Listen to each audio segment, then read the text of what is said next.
രാഷ്ട്രനിർമ്മാണത്തിൽ ക്രൈസ്തവരുടെ പങ്ക് ബോധപൂർവം തമസ്കരിക്കപ്പെടുന്നുവെന്ന് CBC പ്രസിഡന്റും തൃശൂർ അതിരൂപത അധ്യക്ഷനുമായ ആർച്ച് ബിഷപ്പ് മാർ ആൻഡ്രൂസ് താഴത്ത്.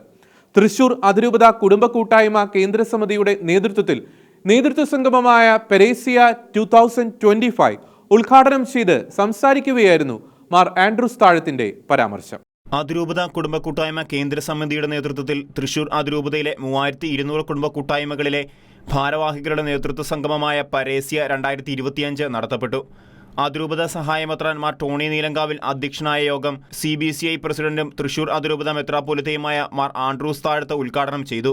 തദവസരത്തിൽ രാഷ്ട്രീയ നിർമ്മാണത്തിൽ ഏറ്റവും കൂടുതൽ സംഭാവന ചെയ്ത ക്രൈസ്തവരുടെ പങ്കിനെ ബോധപൂർവം തമസ്കരിക്കുന്ന ശ്രമം നടക്കുന്നുണ്ടെന്നും അതിനാൽ സാമുദായിക ശക്തീകരണം അനിവാര്യമാണെന്നും മാർ ആൻഡ്രൂസ് താഴത്ത് അഭിപ്രായപ്പെട്ടു. ഭാരതത്തിൽ 2000 വർഷത്തെ പാരമ്പര്യമുള്ള ക്രൈസ്തവ സഭയുടെ സംഭാവനകളെ കണ്ടില്ലെന്ന് നടിക്കുന്നത് ശരിയല്ലെന്നും അതിനാൽ സഭ നേരിടുന്ന ഈ വെല്ലുവിളികളെ നേരിടുവാൻ കുടുംബ കൂട്ടായ്മകൾ മുന്നോട്ട് വരണമെന്നും ആർച്ച് ബിഷപ്പ് ആഹ്വാനം ചെയ്തു. അഡ്വക്കേറ്റ് ബിജു കുണ്ടുകുളം സാമുദായിക ശക്തീകരണം കുടുംബ കൂട്ടായ്മയിലൂടെ എന്ന വിഷയത്തെ അധികരിച്ച് പ്രഭാഷണം നടത്തി. തുടർന്ന് തൃശൂർ അതിരൂപത വികാരി ജനറൽമാരായ monsignor Jose Konikkara, monsignor Jaison Koonamblackal, pastor council secretary Joshi Vadakkan, director father Francis Twinkle Vazhappally, assistant director father Aneesh Kuthur, general convener Shindo Mathew, general secretary doctor George Alex, treasurer Jaison Mani എന്നിവർ പ്രസംഗിച്ചു.